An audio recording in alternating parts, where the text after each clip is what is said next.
আমার বেদাতি ভাই যেটা বলেছেন, ওনার যে দলিলগুলো দিয়েছেন, যুক্তিগুলো দিয়েছেন, ওগুলো আমরা স্মরণ রাখলাম। কিন্তু আমরা ওলামায়ে দেওবন্দ এবছর আর ঈদে মিলাদুন্নবী পালন করতে পারছি না, ওনাদের কথা শুনেও সেটা পারছি না। আমরা এই এক বছর শুধু ঈদে মিলাদুন্নবীর উপরে রিসার্চ করে তার পরবর্তী বছর যদি আমাদের সম্ভব হয় ওনাদের সাথে যোগ হব। এই পর্যন্ত আমরা ঈদে মিলাদুন্নবী করতে রাজি হচ্ছি না ওনাদের কথা অনুযায়ী। আসসালামু আলাইকুম। জি, বেদাতি বললে আমরা খুশি আছি, কেননা আপনিও বেদাতি। নবীর জামানায় আপনি ছিলেন না, সাহাবীর জামানায় আপনি ছিলেন না, তাবির জামানায় আপনি ছিলেন না, আপনার জন্ম বেদাত। আমরা নিজেদেরকে বেদাতি বলে, আমরা আশিক রাসূল, আমরা সুন্নি মুসলমান, আমরা মিলাদ ক্যাম্প করব। ঈদে মিলাদুন্নবী সাল্লাল্লাহু আলাইহি সাল্লাম উদযাপন করা, থামুন, ঈদে মিলাদুন্নবী সাল্লাল্লাহু আলাইহি সাল্লাম উদযাপন করা নবী প্রেমিকের একটা দাবি, ঠিক কি না বলেন? হয়েছে আমরা আজকে সেই প্রশ্নগুলোর উত্তর যথাযথভাবে আলেমদের থেকে জেনে নেব ইনশাআল্লাহ। তো এখানের মধ্যে আমাদের প্রথম প্রশ্ন হলো যে আমরা যাদেরকে সত্যের মাপকাঠি মানি, অর্থাৎ রাসূল আকরাম সাল্লাল্লাহু তাআলা আলাইহি সাল্লামের সম্মানিত সাহাবী, যাদেরকে সত্যের মাপকাঠি না মানলে ইসলাম সঠিকভাবে মানা যাবে না। তো আজকের যে তথাকথিত জশ্নে জুলুসে ঈদে মিলাদুন্নবী সাল্লাল্লাহু তাআলা আলাইহি সাল্লাম পালন করা হচ্ছে, সেই ঈদে মিলাদুন্নবী সাল্লাল্লাহু আলাইহি সাল্লাম তো কোনো সাহাবী পালন করেন নাই। রাসূল আকরাম সাল্লাল্লাহু আলাইহি সাল্লামের সাহাবী ছিলেন প্রায় 1.25 লক্ষ। তাদের কেউই যদি আজকে এই মিলাদুন্নবী বা এই জশ্নে জুলুসে ঈদে মিলাদুন্নবী পালন না করে, তাহলে আজকে আপনারা কোন হিসাবে বা আপনারা কেন আজকের এই জশ্নে জুলুসে ঈদে মিলাদুন্নবী সাল্লাল্লাহু আলাইহি ওয়াসাল্লাম পালন করতেছেন? একটু জবাব দিবেন দয়া করে কোরআন হাদিসের ভিত্তিতে। আমি আপনার প্রশ্নের জবাব সরাসরি দিচ্ছি, কোনো খুতবা কোনো বিষয় নয়, সরাসরি প্রশ্নের জবাব দিতে চাচ্ছি। এই কথা ওই ব্যক্তি বলতে পারে, আপনি যে প্রশ্ন করেছেন এই প্রশ্নটি ওই ব্যক্তিই করতে পারে যে ব্যক্তির কোরআন এবং হাদিস সম্পর্কে যার জ্ঞান একেবারে সীমাবদ্ধ, যাকে বলা হয় কুপমণ্ডুক। এই প্রশ্ন কোনো কুপমণ্ডুক ব্যতীত আর কেউ করতে পারে না, কেননা তিনি সিহায়ে সিত্তা তথা কুতুবে সিত্তার যে কিতাব রয়েছে 6টি, সেই কিতাবও যদি তিনি পড়তেন তাহলে এই প্রশ্ন কখনোই করতেন না। কেননা তিরমিজি শরীফের মধ্যে ইমাম তিরমিজি রাহমাতুল্লাহ আলাইহি বাবু মা জাআ ফি মিলাদিন নবী সাল্লাল্লাহু আলাইহি সাল্লাম নামে একটু অধ্যায় কায়েম করেছেন। অধ্যায় কায়েম করে তিনি একথা তার আকীদা হিসেবে প্রকাশ করেছেন যে মিলাদুন নবী পালন করা ইমাম তিরমিজির আকীদা, ঠিক কি না বলেন? তিনি সেখানে একটি হাদিস এনেছেন, কোট করেছেন। তিনি বলছেন এই অধ্যায়ের মধ্যে, বাবু মা জা ফি মিলাদিন নবী সাল্লাল্লাহু আলাইহি সাল্লাম অধ্যায়ের মধ্যে তিনি একটি হাদিস এনেছেন। তিনি বলছেন এখানে কাইস ইবনে মারখামা রাদিয়াল্লাহু তাআলা আনহু বলছেন যে আমি রাসূলুল্লাহ সাল্লাল্লাহু আলাইহি সাল্লামের হস্তির বছর জন্মগ্রহণ করেছি। নবী করিম সাল্লাল্লাহু আলাইহি সাল্লাম যেই বছর জন্মগ্রহণ করেছেন, নবী করিম সাল্লাল্লাহু আলাইহি সাল্লাম হস্তির বছরের পরের বছর বা এই বছর জন্মগ্রহণ করেছেন, এমন বর্ণনা রয়েছে। তো তিনি বলছেন যে আমি মারখামা রাদিয়াল্লাহু তাআলা বলছেন যে আমি ও রাসূলুল্লাহ সাল্লাল্লাহু আলাইহি সাল্লাম হস্তির বছর জন্মগ্রহণ করেছি। তিনি বলেন হযরত উসমান ইবনে আফফান রাদিয়াল্লাহু তাআলা আনহু উবাইস ইবনে উসাইম রাদিয়াল্লাহু তাআলা আনহুকে জিজ্ঞাসা করলেন আপনি বড় না রাসূলুল্লাহ সাল্লাল্লাহু আলাইহি ওয়াসাল্লাম বড়? তিনি বললেন ফাকালা রাসূলুল্লাহ সাল্লাল্লাহু আলাইহি ওয়াসাল্লাম আকবারু মিন্নি ওয়া আনা আকদামু মিনহু ফি মিলাদি। বলেন সুবহানাল্লাহ।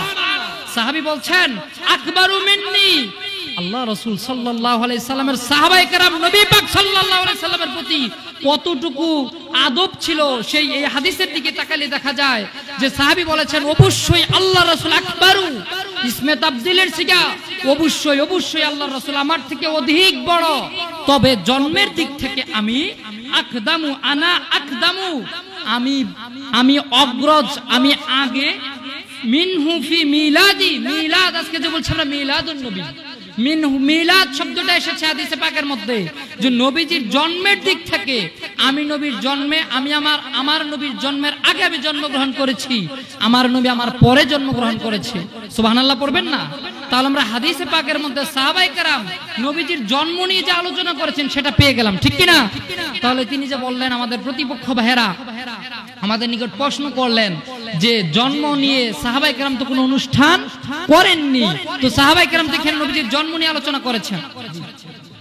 যে এই ব্যাপারে আমি যদি অসংখ্য হাদিস রয়েছে সাহাবায়ে কেরাম রাসূল আকরাম সাল্লাল্লাহু আলাইহি সাল্লামের মিলাদুন নবী, রাসূল সাল্লাল্লাহু আলাইহি সাল্লামের মিলাদ জন্মদিবস পালন করেছেন, এই ব্যাপারে অসংখ্য হাদিস রয়েছে। তোর মধ্যে আমি একটি প্রসিদ্ধ হাদিস কোট করছি, রইসুল মুফাসসিরিন হযরতে ইবনে আব্বাস রাদিয়াল্লাহু তাআলা আনহু তিনি বলেন, আমি রাসূল করিম সাল্লাল্লাহু আলাইহি সাল্লামের মিলাদ, আমি রাসূল সাল্লাল্লাহু আলাইহি সাল্লামের মিলাদের বর্ণনা, রাসূল সাল্লাল্লাহু আলাইহি সাল্লামের বেলাদাত নিয়ে আমি আমার গৃহের মধ্যে আলোচনা করছিলাম এবং সাহাবায়ে কেরাম তা শ্রবণ করছেন এবং তারা আল্লাহ রাব্বুল আলামিনের প্রশংসা করেছেন এবং রাসূল করিম সাল্লাল্লাহু আলাইহি সাল্লামের উপর দুরূদ শরীফ পাঠ করেছেন।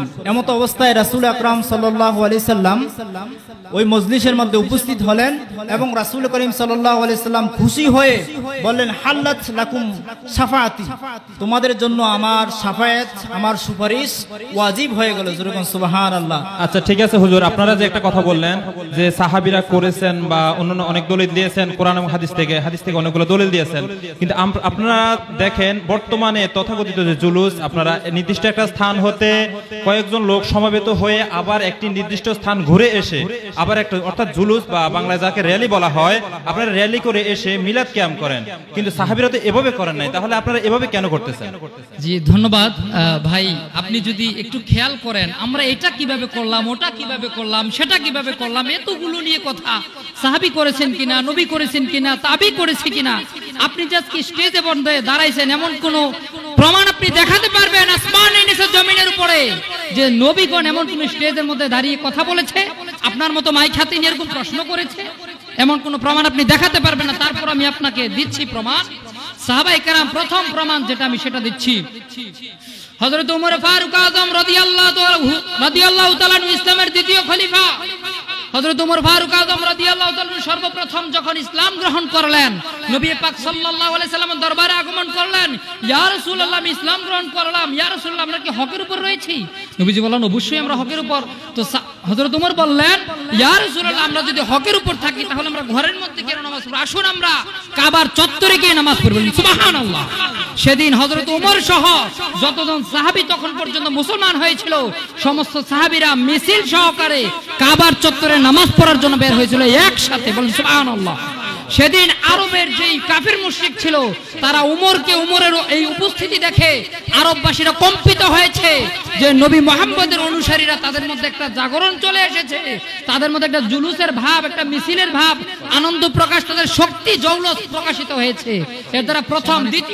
দ্বিতীয় দলিল আমার যেটা, দ্বিতীয় যে প্রশ্ন, দ্বিতীয় যে এই প্রশ্নের প্রেক্ষিতে দ্বিতীয় জবাব, নবী পাক সাল্লাল্লাহু আলাইহি সাল্লাম যেদিন হিজরত করেছিলেন, বিখ্যাত এই ঘটনাটি অনেক বিখ্যাত, এই ঘটনা সম্পর্কে জানেন না এমন কোন আলেম রয়েছেন বলে আমার জানা নাই। যদি এমন কোন ঘটনা জেনে না থাকেন তাহলে আমি আপনাকে যে আগের কথা যেটা বললাম কুপমণ্ডুক, তার চেয়ে বেশি কথা আমি বলতে চাই না। আমি এটাই জানাতে চাই, সেদিন নবী পাক সাল্লাল্লাহু আলাইহি সাল্লাম যখন হিজরত করে গিয়েছিলেন, মদিনায় পাকের যত শিশু বাচ্চা ছিল, যার উত্তরে আমরা সন্তুষ্ট হয়েছে। তবে আমার আরেকটা প্রশ্ন, আলহামদুলিল্লাহ, সেটা হচ্ছে এভাবে আপনারা যে জুলুস করেন ভালো কথা, এই যে আপনারা এভাবে লাইটিং করতেছেন, হাজার হাজার টাকা নষ্ট হচ্ছে এবং বিরিয়ানি খাওয়াচ্ছেন, তারপর আমরা এগুলো অপচয় আর কিছু নয়, অর্থাৎ আপনারা যে কোরআনে পাক ঘোষণা করেছেন যে অপচয়কারী শয়তানের ভাই। জি জি, এখন আমি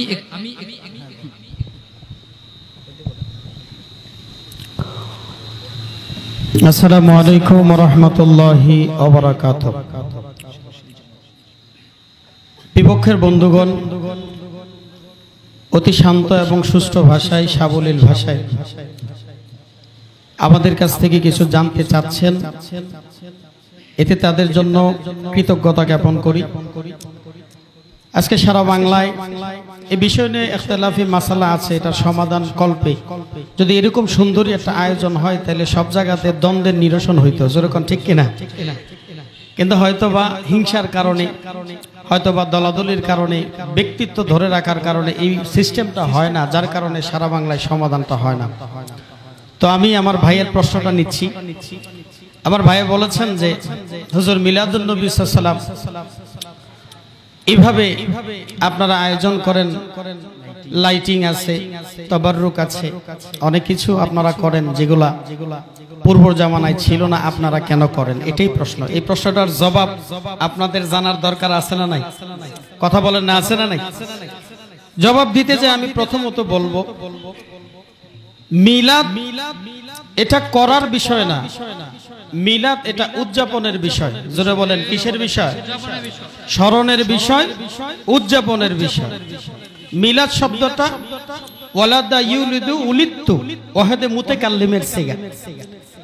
এর মূল অর্থ হচ্ছে রাসূল পাক সাল্লাল্লাহু আলাইহি সাল্লামের আগমনের কথা অথবা রাসূল পাক সাল্লাল্লাহু আলাইহি সাল্লামের জন্ম বৃত্তান্তগুলো আলোচনা করা।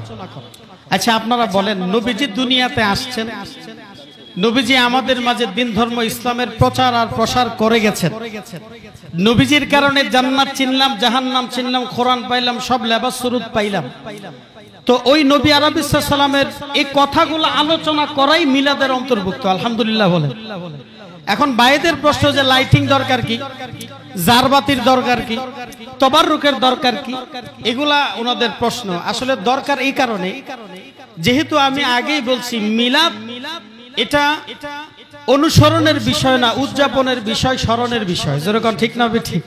আর নবীজির সিরাত এটা আমাদের অনুসরণের বিষয়।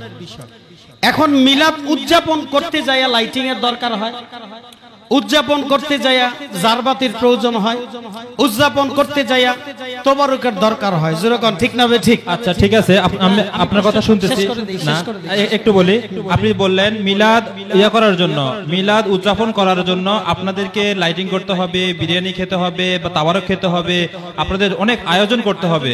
তো সেই আয়োজন তো আমাদের চেয়ে বা আপনাদের চেয়ে আশা করি সাহাবীগণ বেশি ভালো জানতেন। তো সাহাবীরা আপনাদের চেয়ে বেশি রাসূলকে বেশি ভালোবাসতেন। তো এমন অবস্থায় সাহাবীদের যুগেও কিন্তু এমন ব্যবস্থা করা যেত, কিন্তু সাহাবীরা না করে আপনারা এই যে নতুন নতুন করে কি সুন্দর ঝাঁকজমকপূর্ণ লাইট ব্যবহার করতেছেন বা কি সুন্দর করে বিরিয়ানি খাওয়াচ্ছেন, অনেকে খাওয়াচ্ছেন। তো সেই যে বিরিয়ানি খাওয়াচ্ছেন বা অর্থ অপচয় করতেছেন, লাইটিং করতেছেন, সাহাবীরা তো ইচ্ছা করলে করতে পারতেন, কিন্তু তারা না করে আপনারা কেন করতেছেন? আমার সাহাবীর কাম করেছে, মিলাদ পক্ষে খরচ করে এই সম্পর্কে আপনারা যদি বলতেন তাহলে আমরা অনেক খুশি হতাম। জি ভাইরা আমার, আপনাদের প্রশ্ন এটা যে সাহাবীরা করছে কিনা। যে কোনো শরীয়তের বিধানের ব্যাপারে যদি কতিয়ু সুবুত থাকে, অকাট্য দলিল থাকে, সেই ক্ষেত্রে সাহাবী করলো কিনা, তাবেঈন করলো কিনা, মুতাআখিরিন মুতাকাদ্দিমিন এরা করলো কিনা, এটা দেখার বিষয় না। যে জিনিসটা রাসূলুল্লাহ নিজে করছেন, সে জিনিস কোন সাহাবী করলেও সই, না করলেও সই, এটাই পালনের বিষয়। যেরকম ঠিক না ঠিক? সহিহ মুসলিমে হাদিস আছে, রাসূল সাল্লাল্লাহু আলাইহি ওয়াসাল্লাম প্রতি সোমবারে রোজা রাখতেন।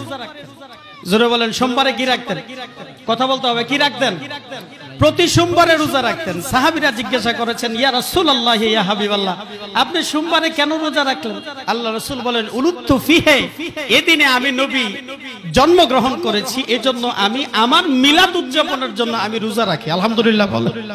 তাহলে যেখানে নবীজি নিজে উদযাপন করেছেন, সেখানে হযরতে আবু বকর করলো কিনা, হযরতে ওমর করলো কিনা, হযরতে উসমান জিন নুরাইন করলো কিনা, হযরতে আলী কাররামাল্লাহু ওয়াজহাহু রাদিয়াল্লাহু তাআলা আলাইহিম আজমাইন তারা করলো কিনা, এটা দেখার বিষয় না।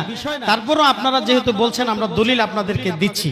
দ্বিতীয় প্রশ্নের উত্তর যেটা রয়ে গেছে, লাইটিং এর দরকার কি, ইওর দরকার কি, মূল পয়েন্ট হচ্ছে এটা উদযাপনের বিষয় বিদায় এটা স্বাচ্ছন্দ্যপূর্ণ করার জন্যই আমরা আজকে লাইটিং এর ব্যবস্থা করছি। যেরকম ঠিক না? এখন কই পাইলেন? এটা সরাসরি কোরআনের আয়াত, আমি দিচ্ছি আপনাদের।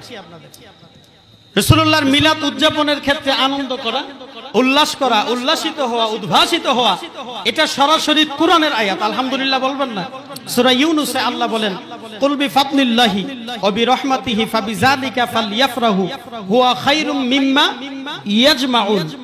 এই ব্যাপারে অসংখ্য তাফসীরের কিতাবে কথা আছে, কিন্তু হানাফি মাযহাবের শ্রেষ্ঠ তাফসীর, শ্রেষ্ঠ মুফাসসির যিনি, উনার নাম মাহমুদ আলুসি রাহিমাহুল্লাহ, উনি উনার তাফসীরে রুহুল মাআনিতে এই আয়াতের ব্যাখ্যায়, এই আয়াতের তাফসীরে উনি এভাবে বলছেন যে ফাদলুন শব্দটাকে উনি কোরআন ধরেছেন এবং অবি রহমাতিহি দ্বারা ওয়া মা আরসালনাকা ইল্লা রাহমাতাল লিল আলামিন বলেছেন। তাইলে উনার কথাই উনি তাফসীর করতে যায় লিখেছেন, আল্লাহ যে বলছেন কুল বিফাদলিল্লাহি, ফজল মানে কোরআন, আর অবি রহমাতিহি দ্বারা আমার নবীকে বোঝানো হয়েছে। এজন্য আল্লাহ তাআলার বাণী, তোমরা যারা কোরআন পাইলা, আমার নবী মুহাম্মদুর রাসূলুল্লাহ সাল্লাল্লাহু আলাইহি সাল্লামকে যারা পাইলা তোমরা সকলে হুয়া খায়রুম মিম্মা ইয়াজমাউন, তোমরা সকলে এই বিষয় নিয়ে তোমরা উল্লাসিত হও, আনন্দিত হও। ফালইয়াফরাহু, এখানে আদেশ করা হয়েছে তোমরা সকলে যাতে আনন্দিত হও, সকলে যাতে খুশি উদযাপন করো। আলহামদুলিল্লাহ, জোরে বলেন না। এই জন্য খুশি উদযাপন করতে যাই আজকে লাইটিং দরকার, খুশি উদযাপন করতে যাই আজকে স্টেজের দরকার, মানুষ জড়ো হবে তাদের খাওয়ানোর উদ্দেশ্যে বিরিয়ানির দরকার। এখন ভাইরা আমার, বন্ধুরা আমার, আমরা এটা নবীর উদযাপনের জন্য করি, আমরা অপচয় মনে করি না। মিলাদের পক্ষে বলার কারণে আমরা এটাকে আমল, নেকামল মনে করি, আর নেকামল মনে করতে যে আমরা এটা করি, এটা সদকার সওয়াব হবে।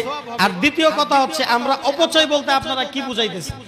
নবীর শানে এত কিছু করবো, এটা অপচয় নয়, বরং নবীর বিরুদ্ধে যারা ইউটিউবে এক একটা সুন্দর সুন্দর ভিডিও বুস্ট করে আজকে মানুষের ঈমান হরণ করছে, আমি মনে করি এটাই সর্বশ্রেষ্ঠ অপচয়।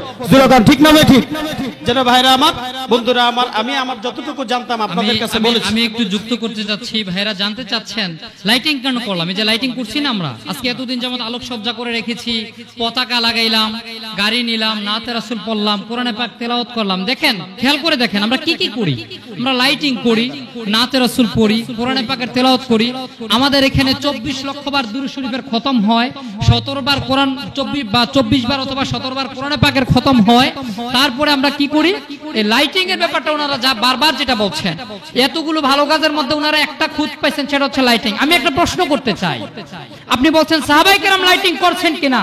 আপনার কাছে আমি প্রশ্ন করছি, সাহাবায়ে কেরাম কি মসজিদে এসি লাগাইছিল? প্রশ্নের জবাব দিয়ে যাবেন আশা করি। সাহাবায়ে কেরাম যদি মসজিদে এসি লাগায় তাহলে মসজিদে এসি লাগাতে পারবেন, না হলে মৌলভী সাহেব আপনি কখনো মসজিদে এসি লাগাতে পারবেন না, এসি করা গাড়িতে আপনি চলতে পারবেন না। আপনার যে জুব্বা, আপনার যে টুপি, সেই জুব্বা, সেই টুপি, সেই সালোয়ার আপনি যা পরেন তাও কিন্তু সাহাবায়ে কেরাম পরেন নাই। আপনার তাহলে সাহাবায়ে কেরাম যা পড়ছেন তা পড়তে হবে। সাহাবায়ে কেরাম টাইস করা মসজিদে নামাজ পড়েন নাই, আপনি পড়াচ্ছেন। সাহাবায়ে কেরাম ইমামতি করে টাকা পয়সা নেয়নি, আপনি নিচ্ছেন। সুতরাং কথা বলার সময় চিন্তা করে কথা বলতে হবে। আর নবীজির জন্ম আলোচনা নিয়ে সাহাবায়ে কেরাম, আমরা কোরআনের দিকে সরাসরি দেখি, আল্লাহ নবীর জন্ম সম্পর্কে, নবীদের জন্ম সম্পর্কে একটা প্রশ্ন আসে যে জন্ম নিয়ে আলোচনা করা কি ইবাদতের মধ্যে পড়ে কিনা? আমার ভাইরা যে প্রশ্ন করছেন, আমি তাদের প্রশ্নের উপর আরেকটা প্রশ্ন করতেছি, নবীদের জন্ম নিয়ে আলোচনা করাটা ইবাদতের মধ্যে পড়ে কিনা সেই বিষয়টা আমরা একটু কোরআনে পাকের মধ্যে দেখি। নবীদের জন্ম বিষয়ে আলোচনা করা সেটা স্বয়ং সুন্নতে ইলাহি, বলেন সুবহানাল্লাহ। আল্লাহ তাআলা স্বয়ং তার নবীদের পূর্ববর্তী নবী হযরতে ঈসা, হযরতে ইয়াহিয়া, হযরতে ইব্রাহিম, হযরতে মূসা, আব্বাজান আদম আলাইহিস সালাতু ওয়াস সালামের জন্ম আলোচনা, তাদের সৃষ্টি সম্পর্কে আল্লাহ আলোচনা করেছেন। আল্লাহ কালামে পাকের মধ্যে ইরশাদ করছেন, সালামুন আলাইহি ইয়াউমা উলিদা ওয়া ইয়াউমা ইয়ামুতু ওয়া ইয়াউমা ইউবআসু হাইয়া। কোরআনে পাক দেখুন, সংক্ষিপ্ততার কারণে আমি সব পড়ছি না, তাহলে এখানে পেলাম নবীদের জন্মের দিনে আল্লাহ সালাম দিচ্ছে, বলেন সুবহানাল্লাহ। নবীদের জন্ম হযরত ঈসা আলাইহিস সালামের জন্মের দিন আল্লাহ সালাম দিচ্ছে। তাহলে নবীদের জন্ম বিষয়ে আলোচনা করা, নবীদের জন্ম দিবস উদযাপন করা, এটা সুন্নতে ইলাহি, স্বয়ং আমার আল্লাহর সুন্নাত। আর কোন প্রশ্ন? হ্যাঁ, প্রশ্ন আছে একটা। এই যে আপনারা একটা জিনিস বললেন যে সাহাবীরা করেন নাই, সাহাবীর যুগে এসি ছিল না, আপনারা এসি লাগাচ্ছেন কেন? সাহাবীদের যুগে টাইলস ছিল না, আপনারা টাইলস করা মরে যাচ্ছেন কেন? ঠিক আছে, একটা জিনিস খেয়াল করতে হবে, অতীতে মহান আল্লাহ পাক রব্বুল আলামিন প্রত্যেক নবীকে এমন ভাবে প্রেরণ করেন, ওই যুগের মধ্যে যে শ্রেষ্ঠ ওই নবীকে সেই জিনিসটা দিয়ে থাকেন। যেমন দেখেন, হযরত বিভিন্ন নবীকে বিভিন্ন দিয়েছেন, আমাদের নবীকে দিয়েছেন কি? প্রজ্ঞা, অর্থাৎ হিকমত। আপনি দেখেন এমন হিকমত দান করা হয়েছে আল কোরআনুল কারীম, কোরআন কারীম রাসূল সাল্লাল্লাহু আলাইহি ওয়াসাল্লাম দান করা হয়েছে, নাযিল করা হয়েছে যার উপরে, এমন কিতাব জীবনে পৃথিবীতে আর কিয়ামত পর্যন্ত আসবে না। ঠিক তেমনি এই যে কোরআন থেকে আধুনিকায়ন করতে করতে করতে করতে আজকে আধুনিকায়নের বিজ্ঞানের যুগে এসে এসি আবিষ্কার হয়েছে, আপনার টাইলস আবিষ্কার হয়েছে, আরো অনেক কিছু আবিষ্কার হয়েছে, বাট আবিষ্কার এগুলো কিন্তু আগে ছিল না। তাই এখন সাহাবীরা পালন করেন না, ঠিক আছে, আমরা করতেছি। এখন আমার আরেকটা প্রশ্ন হলো, এখানে যদি আপনারা দেখেন রাসূল আকরাম সাল্লাল্লাহু আলাইহি সাল্লাম মিলাদুন নবী উপলক্ষে শুধুমাত্র রোজা রেখেছেন।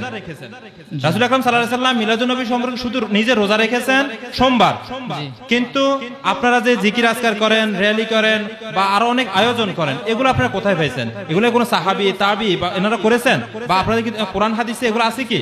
তাহলে আপনারা এগুলো কেন করতেছেন?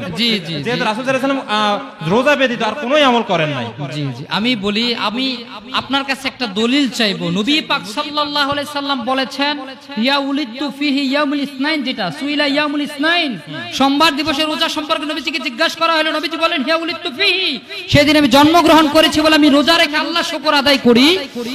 আল্লাহ রাসূল কি বলেছেন যে ওই দিন আমি নামাজ পড়ি না, সেদিন আমি জিকির আজকার করি না, আমি দান সদকা করি না? আপনি বারবার বলছেন বিরিয়ানির কথা।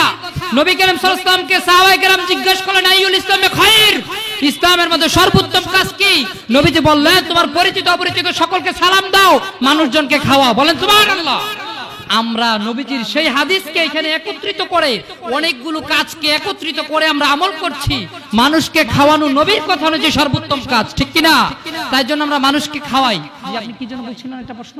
আরেকটা প্রশ্ন হচ্ছে যে আপনারা মিলাদুন্নবী পালন করেন, ভালো কথা। আপনারা বলেন ঈদে মিলাদুন্নবী সকল ঈদের সেরা ঈদ। আপনারা বলতেছেন সকল ঈদের সেরা ঈদ। আমরা শরীয়তের মধ্যে মাত্র দুইটি ঈদ পাই, সেটা হচ্ছে ঈদুল ফিতর, ঈদুল আজহা। এই দুই ঈদের জন্য নির্দিষ্ট ঈদগাতে যাই, সেখানে নামাজ আছে। কিন্তু আপনারা যে ঈদ বলতেছেন, ঈদের সাথে তো আমরা জানি যে ঈদগাহ হতে হবে, নামাজ পড়তে হবে। আপনারা যে মিলাদুন্নবী পালন করেন, এই মিলাদুন্নবীতে কোনো নামাজ নাই, নামাজ নাই কেন? আপনারা এটাকে মিলাদুন্নবী বলতেছেন? জি জি, আমি বুঝতে পারছি। এখানে উনি প্রশ্নটা হলো এটাই যে আপনারা ঈদে মিলাদুন্নবী, যেমন আমরা ঈদ বলি, ঈদ অর্থ আনন্দ বা উদযাপন করা। ঈদ কিন্তু দুইটা, একটা হলো ঈদুল আজহা আর একটা ঈদুল ফিতর। ঈদুল ফিতর রমজানের শেষে করা হয়, যা আমরা উদযাপন করি ঈদগাহে গিয়ে নামাজের মাধ্যমে। আর ঈদুল আজহা আমরা উদযাপন করি ঈদগাহে গিয়ে নামাজ পড়ে, তারপরে আমরা কোরবানি করে। কিন্তু আপনারা এই যে ঈদে মিলাদুন্নবী সাল্লাল্লাহু আলাইহি ওয়াসাল্লামকে পালন করতেছেন, কোন ঈদগাহে গিয়ে পালন করতেছেন? অথবা ওই ঈদের মিলাদুন্নবীতে কত রাকাত নামাজ আছে বা কোথায় কোরবানি করেন? তারপরে এই এটা পাইছেন কোথায়? জি, যে ব্যক্তি বলবে এই দুই ঈদ ব্যতীত আর কোনো ঈদ নেই, আমি বলবো আপনার ঈদ শব্দ নিয়ে কোনো জ্ঞানই নাই, ঠিক কিনা? কেননা ঈদ শব্দ সম্পর্কে পৃথিবী বিখ্যাত অভিধান গ্রন্থ এবং কোরআনে পাক, এই দুইটা থেকে আমি ঈদ শব্দের আলোচনা করার প্রয়াস পাচ্ছি। পৃথিবী বিখ্যাত অভিধান গ্রন্থ লিসানুল আরব, ফিরুজুল লুগাত, ফিকহুল মুজামুল ওয়াসিদ, ফিকহুল কামুসুল ফিকহি, এই সমস্ত, এছাড়া আরো অনেক অভিধান গ্রন্থ রয়েছে। এই অভিধান গ্রন্থের মধ্যে ঈদ শব্দের ব্যাখ্যা করা হয়েছে। ঈদ হচ্ছে ওই দিবস, ওই দিনকে বলা হয় ঈদ, ওই সময়টাকে বলা হয় ঈদ, যেই সময় কোনো ব্যক্তি কোনো কিছু প্রাপ্তিতে খুশি হয়, আনন্দ প্রকাশের যে সময়টা হয়, সেই সময়টা ঈদ। যেমন আপনার ছেলে জন্মগ্রহণ করেছেন, আপনি খুশি না বেজার? আপনি খুশি। আপনার সন্তান জন্মগ্রহণ করেছে, আপনি খুশি। তো আপনি খুশি হয়ে আপনি আকিকা দিচ্ছেন। আকিকা হচ্ছে কিসের? জন্মের আনন্দ প্রকাশের অনুষ্ঠানের নাম আকিকা। আপনি একটু আগে যে প্রশ্ন করেছেন যে নবী কি এই যে বিরিয়ানি খাওয়ানোর যে বিষয়টা, আমি বিরিয়ানি খাওয়ানোর যে তাবাররুক নিয়ে প্রশ্ন যেটা আসছিল, আগের প্রশ্নটা আবার আনতে চাই, যেহেতু এটা কথাটা স্মরণ আসছে, এটা বলতে চাচ্ছি। এটা যে আল্লাহ রাসূল সাল্লাল্লাহু আলাইহি ওয়াসাল্লাম হিজরতের পরে, কিসের পরে? হিজরতের পরে নবী পাক সাল্লাল্লাহু আলাইহি সাল্লাম, হাদিসের কিতাবে যেটা আসছে, আক্কান নবী সাল্লাল্লাহু আলাইহি ওয়াসাল্লাম, নবী পাক সাল্লাল্লাহু আলাইহি ওয়াসাল্লাম হিজরতের পরে পশু জবাই করে জিয়াফতের আয়োজন করেছেন। সমস্ত সাহাবীরা সেই জিয়াফতের মধ্যে অংশগ্রহণ করেছিলেন। তো এখানে প্রথম কথা, নবীজি কি তার পূর্ববর্তী যেই নবী করিম সাল্লাল্লাহু আলাইহি ওয়াসাল্লামের যে আকিকা, সেটাকে নতুন করে নবায়ন করেছেন। পৃথিবী বিখ্যাত সিরাত গ্রন্থ বেদায়া নেহায়া সহ সমস্ত সিরাত গ্রন্থের মধ্যে রয়েছে Abdul Muttalib, Khawaja Abdul Muttalib, তার দাদাজান নবী পাক সাল্লাল্লাহু আলাইহি ওয়াসাল্লামের দাদাজান সপ্তম দিবসে নবী করিম সাল্লাল্লাহু আলাইহি ওয়াসাল্লামের আকিকা উদযাপন করেছিলেন। আপনি বলবেন যে তখন তো ইসলাম ছিল না, তাহলে আকিকাকে নবীজি নতুন করে করেছেন, যেহেতু আগে ইসলাম ছিল না। ইসলামের পরে নবীজি কি করেছেন? আমি একটা প্রশ্ন করব, তাহলে কি নবী পাক সাল্লাল্লাহু আলাইহি ওয়াসাল্লাম নবী করিম সাল্লাল্লাহু আলাইহি ওয়াসাল্লামের যে বিবাহ, সেটাকে নবায়ন করেছিলেন? আম্মাজান খাদিজা রাদিয়াল্লাহু তাআলার সাথে নবীজির যে আকদ হয়েছিল, সেটাকে শুদ্ধ ছিল না? সেটা যদি অশুদ্ধ হয় আস্তাগফিরুল্লাহল আযীম মাআযাল্লাহ, তাহলে আল্লাহ রাসূল সাল্লাল্লাহু আলাইহি সাল্লামের যেই সমস্ত সন্তানগণ হিজরতের পূর্বে দুনিয়াতে এসেছিল তাদের কি জন্ম সম্পর্কে কোনো ত্রুটি রয়েছে? এই কথা বলতে পারবেন? পারবেন না। তাহলে তাবাররুকের বিষয়, নবীজির জন্ম উপলক্ষে তাবাররুকের বিষয় স্বয়ং সিরাতুন নবী, নবীজির আমল দ্বারা, সুন্নতে রাসূল দ্বারা প্রমাণিত। আপনারা কি বুঝতে পারছেন আমার কথা? আচ্ছা, বুঝতে পারছি ব্যাপারটা। যে ঈদ শব্দের আলোচনা চলছে, যেটা এটা আমি আগের প্রশ্নের পরিপূর্ণ করলাম, ঈদ শব্দের আলোচনা। তাহলে আমরা শাব্দিক অর্থে লুগাবিভাবে পাইলাম। দ্বিতীয় যেটা কোরআনিক যে আলোচনাটা, যে ঈদ শব্দ কোরআনের মধ্যে আছে কিনা, এবং এই বিষয়ে আলোচনা ভাই করছেন। আমরা যে ঈদ পেয়ে থাকি, মূলত যে শরীয়তের যে দুইটা ঈদের কথা বলা হয়েছে, সেটা হচ্ছে ঈদুল আজহা আর একটা হচ্ছে ঈদুল ফিতর। সেই দুই ঈদ তো কোরআনের কারিমের মধ্যে সরাসরি উল্লেখ নাই, সরাসরি ঈদ বলে উল্লেখ নাই। আল্লাহ রাব্বুল আলামিন শুধুমাত্র একটি জায়গায় ঈদ, সরাসরি ঈদ শব্দটা উল্লেখ করেছেন কোরআনুল কারীমের মধ্যে। হযরত ঈসা আলাইহিস সালামের উম্মতরা তারা হযরত ঈসা আলাইহিস সালামের কাছে প্রার্থনা করলেন, হে ঈসা, আপনি আপনার রবের কাছে প্রার্থনা করুন যাতে করে আপনার রব আমাদেরকে আসমানি খাবার প্রদান করেন। তখন ঈসা আলাইহিস সালাম আল্লাহর কাছে বলেন, ওয়াইজ ক্বালা ঈসা ইবনে মারইয়াম আল্লাহুম্মা রাব্বানা আনজিল মাইদাতাম মিনাস সামা তাকুনু লানা ঈদান লিআউয়ালিনা ওয়া আখিরিনা। হে আল্লাহ, আপনি আমাদের নিকট আসমান থেকে খাদ্য নাজিল করুন, আর যেই দিন সেই খাদ্যটা নাজিল করবেন সেই খাদ্য নাজিলের দিবসটা আমাদের জন্য ঈদের দিন হবে। যেরকম সুবহানাল্লাহ। সেই খাদ্য নাজিলের দিবস যদি ঈদ হতে পারে, তাহলে আমাদের প্রিয় নবী হযরত মুহাম্মদ সাল্লাল্লাহু আলাইহি সাল্লামের আগমনের দিবস, সেটা নিঃসন্দেহে সবচেয়ে বড় ঈদ, ঠিক না বেঠিক? সেজন্য আমরা সেটাকে বলি সকল ঈদের সেরা ঈদ, ঈদ মিলাদুন নবী সাল্লাল্লাহু আলাইহি সাল্লাম। যদি ঈদ করতে হলে নামাজ লাগে, ঈদ করতে হলে যদি কোনো একটা বিশাল মাঠে জমায়েত হতে হয়, তাহলে তো আল্লাহ রাব্বুল আলামিন কোরআনুল কারীমের মধ্যে বলতেন না যে খাবার নাজিল হয়েছে, সেই খাবার নাজিলের হওয়ার কথা যদি আল্লাহ ঈদ ঘোষণা করেন, সেখানে তো আল্লাহ বলেন নাই সেখানে নামাজ পড়তে হবে, বড় একটা মাঠে যাইতে হবে, সেখানে ওয়াজিব তাকবীর দিতে হবে, সেটা তো বলেন নাই। তাহলে বোঝা গেল ঈদ হতে হলে তাকবীরও লাগে না, অনেক ক্ষেত্রে বড় জামাতের মধ্যে উপস্থিত হতে হয় না। আশা করি বুঝতে পারছেন। আচ্ছা, হাদিসে পাকের মধ্যে ঈদ সম্পর্কে আলোচনা রয়েছে। যে আমরা যদি একটু দেখি, ঈদ শব্দ আপনারা বলেছেন ঈদ, দুটি ঈদের কথা বলেন আপনারা বারবার, দুই ঈদ। আমরা আর ঈদ আছে কিনা ইসলামী শরীয়তের মধ্যে, সেই ব্যাপারে একটু হাদিসে পাকের দিকে যদি নজর করি, তাহলে আমরা দেখতে পাবো নবী পাক সাল্লাল্লাহু আলাইহি সাল্লাম খুতবা দিচ্ছেন একদিন জুমার দিনে। নবীজি বলেন, ওহে আমার সাহাবীরা, এই জুমার দিন তোমাদের জন্য আমার আল্লাহ ঈদের দিন করেছেন। বলেন সুবহানাল্লাহ। কেন? নবীজি বলেন, হিয়া খুলিকা ফিহি আদামু, এই দিনে আদম আলাইহিস সালামকে আল্লাহ তাআলা সৃষ্টি করেছেন, সেই জন্য এই দিন হচ্ছে ঈদের দিন। বলেন সুবহানাল্লাহ। আদমের সৃষ্টির দিন ঈদ। আর যেই নবী স্বয়ং আদমের নবী, নবীকুল সম্রাট, রাসূলকুল সম্রাট নবী পাক সাল্লাল্লাহু আলাইহি সাল্লামের বিলাদত শরীফ, সেই দিনটাকে ঈদের দিন হতে পারে না? আরো ঈদ খুঁজি, তাহলে আমরা পাইলাম উনাদের কথা এখানে বোল্ড হয়ে গিয়েছে। কি উনাদের কথাটা এখানে রহিত হয়ে গিয়েছে এই দলিল দ্বারা। কিভাবে? উনারা যে দুই ঈদ বলতেছেন, তাহলে আমরা প্রত্যেক বছরে আরো 52টা ঈদ পেলাম। কয়টা? সপ্তাহে একটা করে, 52 সপ্তাহে এক বছর হয়, আমরা আরো 52টা ঈদ পাইলাম। তাহলে ঈদ সংখ্যা কত হইল? 54। আর একটু যদি আমরা হাদিসে পাকের দিকে খেয়াল করি, আমরা দেখতে পাবো হাদিসে পাকের মধ্যে হযরত ওমরকে আল ইয়াউমা আকমালতু লাকুম দীনাকুম ওয়া আতমামতু আলাইকুম নি'মাতি, যে আয়াত রয়েছে, এই আয়াত পাঠ করে ইহুদি পাদ্রী বলতেছে, ওমর, এই আয়াত যদি আমাদের উপর আল্লাহ নাজিল করত, তাহলে আমরা এই দিনটাকে ঈদ হিসেবে পালন করতাম। হযরত ওমর বলেন, ও পাদ্রী, এই কথা তুমি জেনে রাখো যে এই দিনকে আমরা দুইটা ঈদ হিসেবে পালন করি। বলেন সুবহানাল্লাহ। এই দিন আমাদের জন্য দুটি ঈদ ছিল, এক হচ্ছে ইয়ামুল জুমআ, পূর্বে হাদিস বর্ণিত, এটা দলিল সাব্যস্ত হয়ে গিয়েছে। দ্বিতীয়টা হযরত ওমর বলেন, ইয়ামুল আরাফা হচ্ছে মুসলমানদের জন্য ঈদের দিন। বলেন সুবহানাল্লাহ। তাহলে হযরত উমরের কথা অনুযায়ী আমরা আরো একটি ঈদ পাইলাম, 55টি ঈদ আমরা পেয়ে গেছি। আর যারা পান না তারা মাত্র 2টা পান, আমরা 55টি পাইছি। যদি পারেন দলিল দিয়ে 55টি ঈদ থেকে কমান, আরো বহু ঈদ রয়েছে, সেগুলো সংক্ষিপ্ততার কারণে বললাম। আচ্ছা, একটা কথা যে বললেন যে এক বছর সমান 365 দিন, অর্থাৎ 365 দিনের মধ্যে 5 দিন রোজা রাখা হারাম। কয়দিন রোজা রাখা হারাম? একটা হলো ঈদুল ফিতর, আর একটা হলো কি ঈদুল আজহা, এবং ঈদুল আজহা এর পরবর্তী 3 দিন, কয়দিন হলো? মোট 5 দিন। তো এই দুই, এখানে কিন্তু এই 5 দিনের মধ্যে 2 ঈদ কিন্তু উল্লেখ করা আছে, হাদিসের মধ্যে উল্লেখ করা আছে। যদি এই 2 ঈদের কথা উল্লেখ করা থাকে, অর্থাৎ 2 ঈদের দিনেই কিন্তু না রোজা রাখা কি হারাম।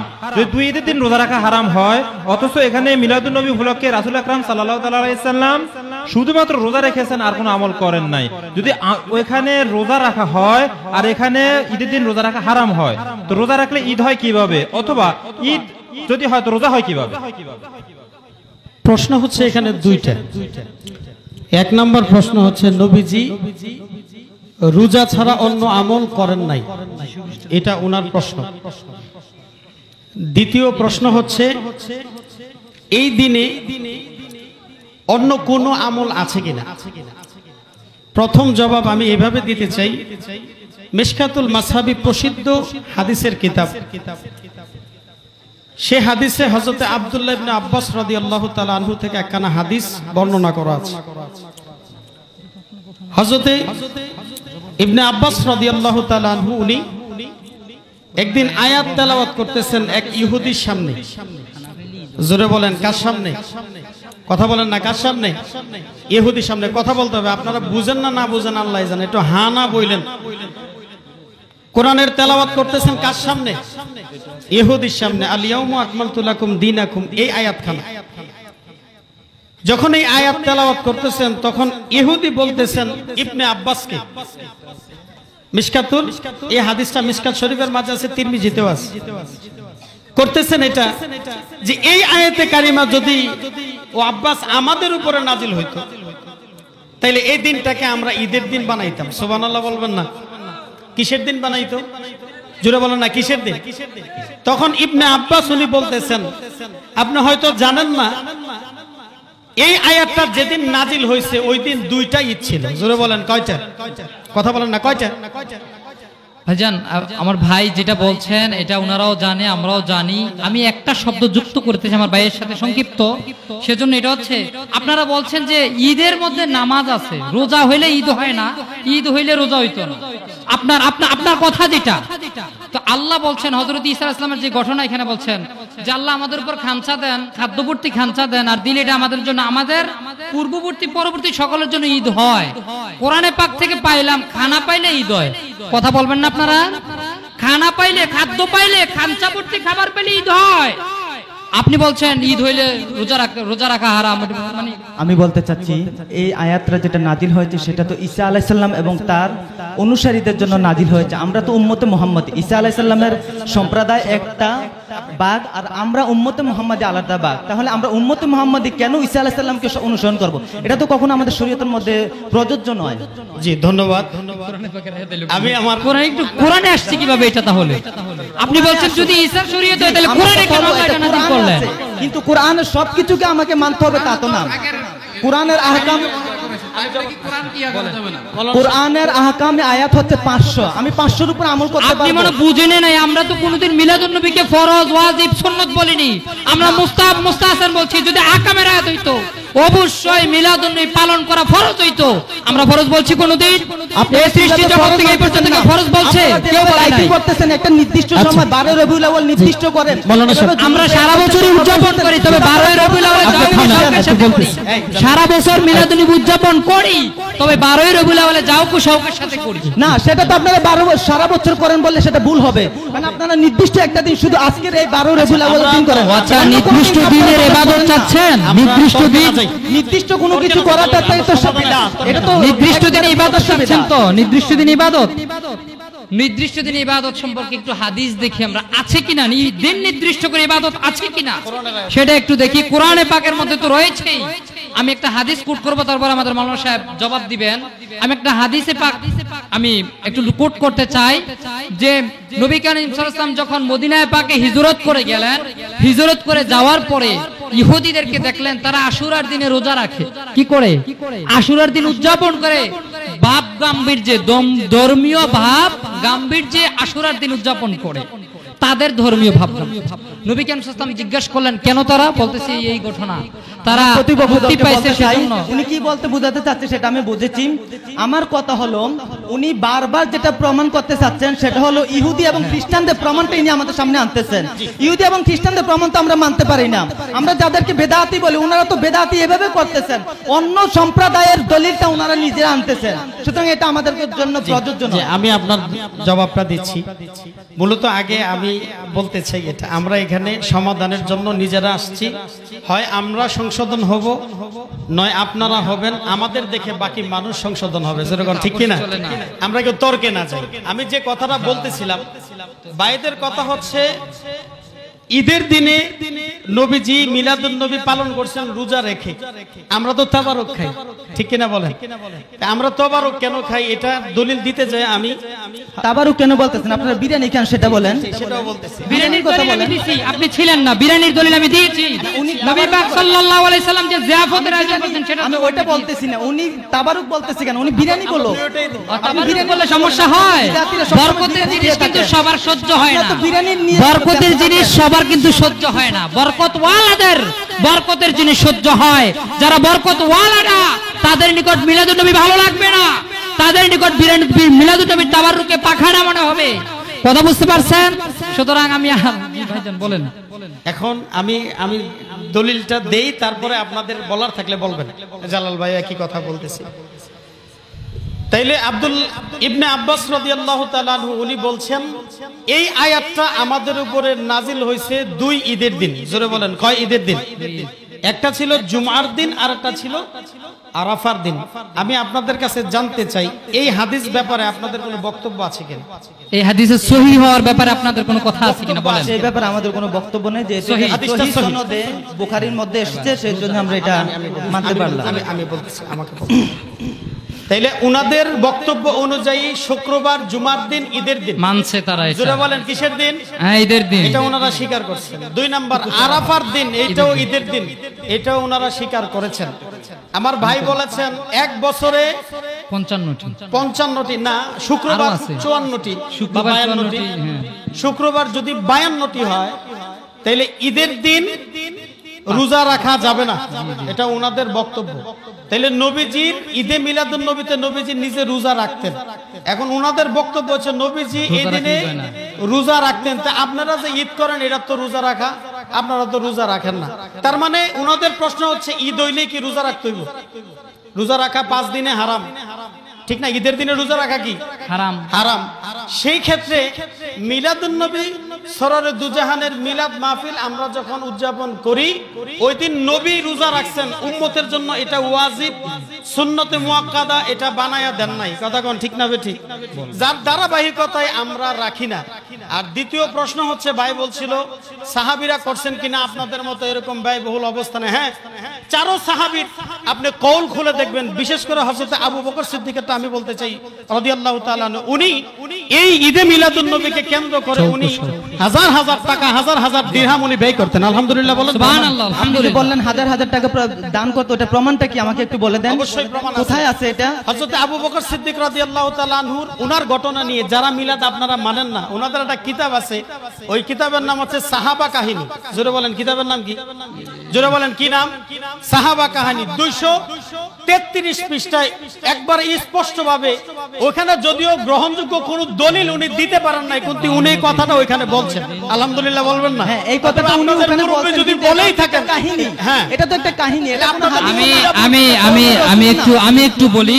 আপনি বারবার যেটা বলতে চাইছেন, আমাদের প্রতিপক্ষ ভাইরা বলতে চায় যে ঈদের দিন রোজা রাখা হারাম। 2 ঈদ এবং সাথে আরো 3 দিন, 5 দিন, এটা সুস্পষ্ট। এবং তারা মানছে জুমার দিনে। আমরা বলি 100% ইসলামী শরীয়তে 5 দিন রোজা রাখা হারাম বছরে। 360 দিন রোজা রাখা জায়েজ কিনা বলেন তো দেখি? 360 দিন রোজা রাখা জায়েজ কিনা? 360 দিন রোজা রাখা যায়, কিন্তু 5 দিন তো নির্দিষ্ট করা হয়েছে।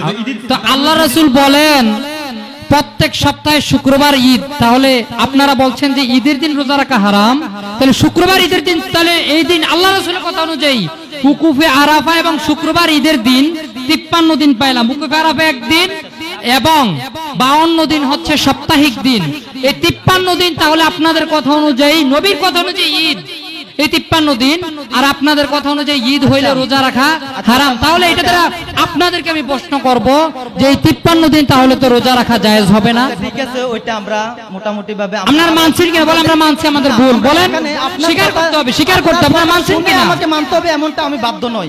আমি আপনার কথাগুলো শুনলাম, এগুলো আমার স্মরণে আছে, আমি আরো স্টাডি করে তারপর এটাতে একটা সমাধান। জি জি, বিষয়বস্তু এটাই। আরেকটা প্রশ্ন করতে চাই। জি, আপনি কিছুক্ষণ আগে একটা দলিল দিয়েছেন, কুল বিফাদিল্লাহি ওয়া বিরহমাতিহি ফাবিযালিকা ফালিয়াফরাহু ওয়া খায়রুম মিম্মা ইয়াজমাউন। তোমরা যখন আল্লাহর পক্ষ থেকে দয়া এবং রহমত পাবে তখন তোমরা আনন্দ উল্লাস করো। তো এখন অন্য আয়াতের মধ্যে বলা হয়েছে যে কদ জাকুম মিনাল্লাহি নূর ওয়া কিতাবুম মুবিন, এখানে কিতাব দ্বারা কোরআনকে বোঝানো হয়েছে। তা আপনারা মিলাদুন নবী রাসূল আসার কারণে, মুহাম্মদ সাল্লাল্লাহু আলাইহি ওয়াসাল্লাম আসার কারণে যদি আপনারা দিবস পালন করতে পারেন তাহলে কোরআনও তো এসেছে। যেমনি ভাবে আল্লাহ বলেন কদ জাআকুম মিনাল্লাহি নূর ওয়া কিতাবুম মুবিন, যেমনি ভাবে মুহাম্মদ সাল্লাল্লাহু আলাইহি ওয়াসাল্লামের কথা বলা হয়েছে অনুরূপ ভাবে কোরআনের কথা বলা হয়েছে। তো মুহাম্মদ সাল্লাল্লাহু আলাইহি ওয়াসাল্লাম আসার উপলক্ষে আপনারা দিবস পালন করেন, তাহলে কোরআনের উপলক্ষে কেন দিবস পালন? আমি দিবস পালন সম্পর্কে ইতিপূর্বে দলিল দিয়েছি যে নবী করিম সাল্লাল্লাহু আলাইহি ওয়াসাল্লাম আশুরার দিবস সম্পর্কে নবীজি বলেছেন, আপনি বলেছেন আমি বুঝতে পারছি, বলা শুরু করার সাথে সাথে আপনি বলছেন বুঝতে পারছি।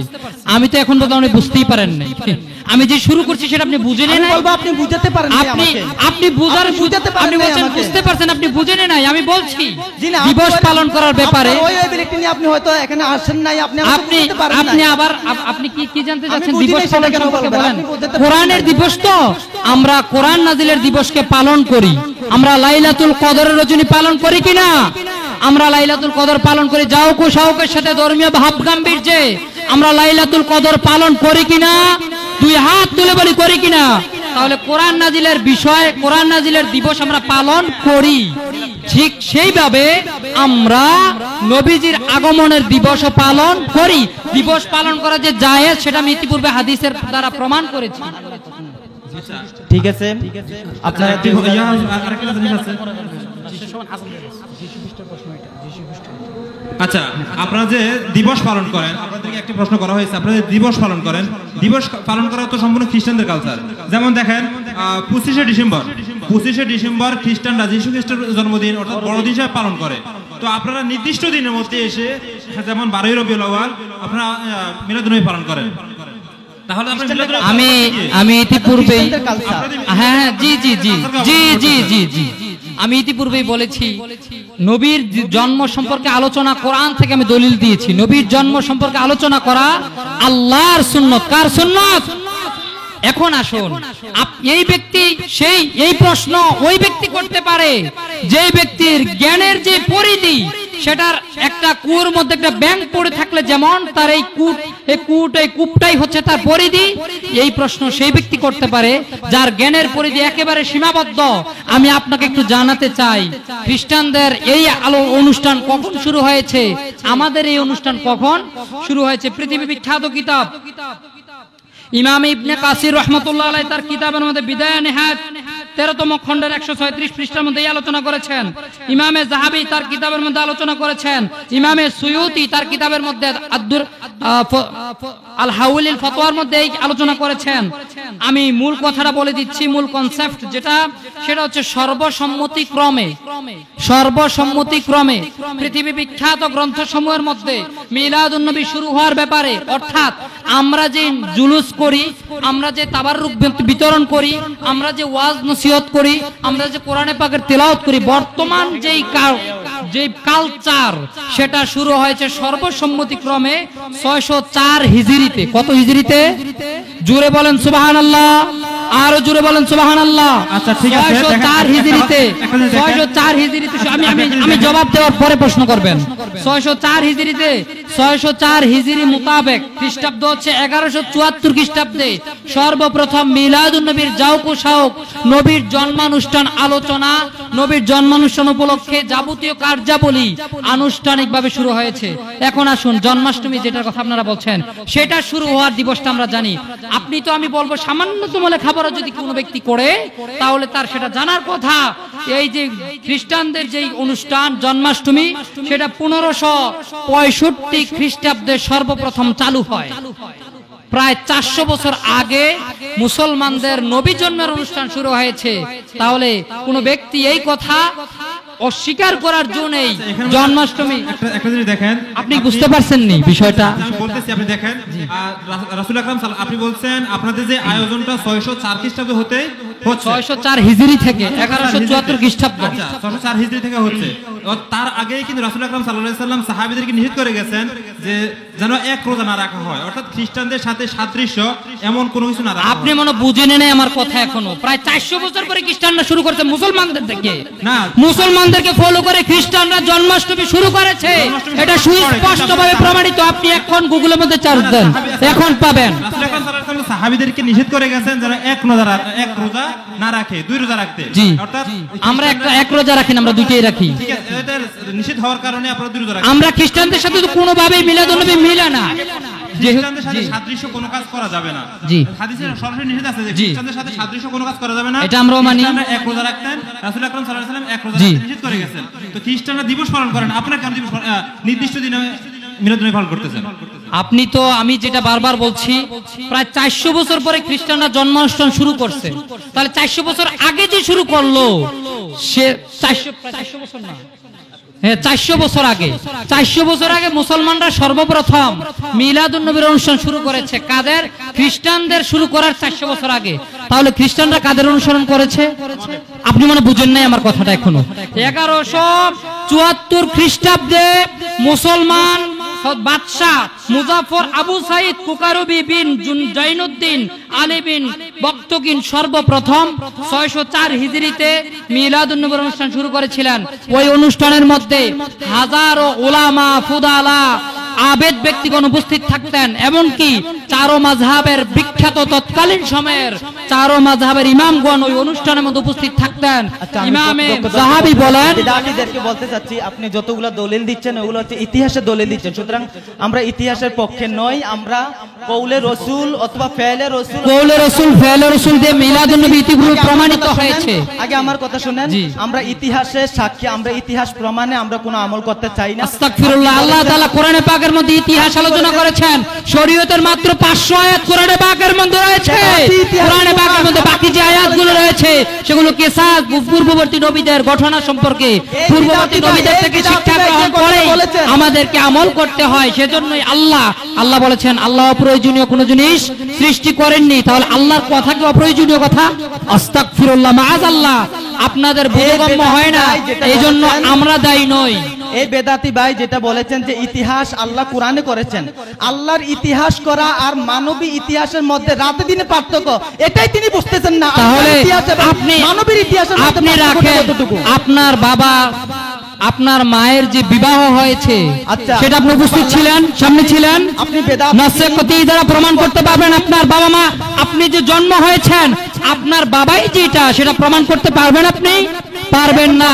সেটা ইতিহাস, আপনার মা বলেছে এটা আপনার বাবা, আপনি স্বীকার করেছেন। আপনার মা বলেছে এটা আপনার বাবা, আপনি স্বীকার করেছেন। যদি ইতিহাস ব্যক্তিদেরকে যদি না মানেন, পৃথিবী বিখ্যাত ইমামদেরকে যদি না মানেন, আল্লাহ বলেছেন মানার জন্য, কোন মা সাদিকিন সত্যান্বেষীদের অনুসারী হওয়ার জন্য। আমরা হচ্ছি আতিউল্লাহ ওয়া আতিউর রাসূল উলিল আমরি মিনকুম, আল্লাহ বলেছেন ইমামদের অনুসরণ করার জন্য আমরা মানছি। আপনারা বুঝেন না কোরআনে পাক, মাথার মধ্যে কিছু নিয়ে কোরআন পড়বেন, হুব্বে রাসূলের চশমাটা চোখে লাগিয়ে কোরআন পড়বেন, না হয় কিন্তু বুঝে আসবেন। আল্লাহ কোরআনে পাকের মধ্যে বলেছেন ইউদিল্লু বিহি কাসীরা ওয়া ইয়াহদি বিহি কাসীরা, এই কোরআন পড়ে অধিকাংশ মানুষ পথভ্রষ্ট হবে, এই কোরআন পড়ে আবার অধিকাংশ মানুষ হেদায়েত প্রাপ্ত হবে। আলহামদুলিল্লাহ। আমার বেদাতি ভাই যেটা বলেছেন, ওনার যে দলিলগুলো দিয়েছেন, যুক্তিগুলো দিয়েছেন, ওগুলো আমরা স্মরণ রাখলাম, কিন্তু আমরা ওলামায়ে দেওবন্দ এবছর আর ঈদে মিলাদুন্নবী পালন করতে পারছি না। ওনাদের কথা শুনেও সেটা পারছি না। আমরা এই এক বছর শুধু ঈদে মিলাদুন্নবীর উপরে রিসার্চ করেন, তার পরবর্তী বছর যদি আমাদের সম্ভব হয় ওনাদের সাথে যোগ হব। এই পর্যন্ত আমরা ঈদে মিলাদুন নবী করতে রাজি হচ্ছি না ওনাদের কথা অনুযায়ী। আসসালামু আলাইকুম। জি, বেদাতি বললে আমরা খুশি আছি, কেননা আপনিও বেদাতি। নবীর জামানে আপনি ছিলেন না, সাহাবীর জামানে আপনি ছিলেন না, তাবির জামানে আপনি ছিলেন না, আপনার জন্ম বেদাত। আমরা নিজেদেরকে বেদাতি বলে, আমরা আশিকে রাসূল, আমরা সুন্নি মুসলমান, আমরা মিলাদ ক্যাম্প করব। ঈদে মিলাদুন নবী সাল্লাল্লাহু আলাইহি সাল্লাম উদযাপন করা, থামুন, ঈদে মিলাদুন নবী সাল্লাল্লাহু আলাইহি সাল্লাম উদযাপন করা নবী প্রেমিকের একটা দাবি, ঠিক কিনা বলেন? আসসালামু আলাইকুম ওয়া রাহমাতুল্লাহি ওয়া বারাকাতুহু। সম্মানিত উপস্থিতি, আমরা শেষ পর্যায়ে এতটুকু কথা বলতে চাই, আমরা জিনিস ওনারা যে প্রশ্নগুলো করেছেন এগুলো আমরা বুঝানোর জন্য সচেষ্ট ছিলাম, চেষ্টা করেছি, যেরকম ঠিক না ঠিক। এত ওনারা যদি এটা না বুঝে আমাদের কিছু করার নাই, আমরা পক্ষে দলিল দিয়েছি, ওনারা আমাদের ম্যাক্সিমাম দলিল মেনেছেন, যেরকম ঠিক না ঠিক। অতএব আমরা সদা সর্বদা ওনাদের বিতর্কিত প্রশ্নের সমাধান দিতে সচেষ্ট আছি। যখন যে অবস্থানে, যে কোনো ময়দানে আমাদেরকে যে অবস্থানে জানতে চাইবেন আমরা তার উত্তর দিতে রাজি আছি ইনশাআল্লাহ। আপনারা আছেন তো ইনশাআল্লাহ? আল্লাহ আমাদের সবাইকে কবুল মঞ্জুর করুন, বলে আমিন। আসসালামু আলাইকুম ওয়া রাহমাতুল্লাহ।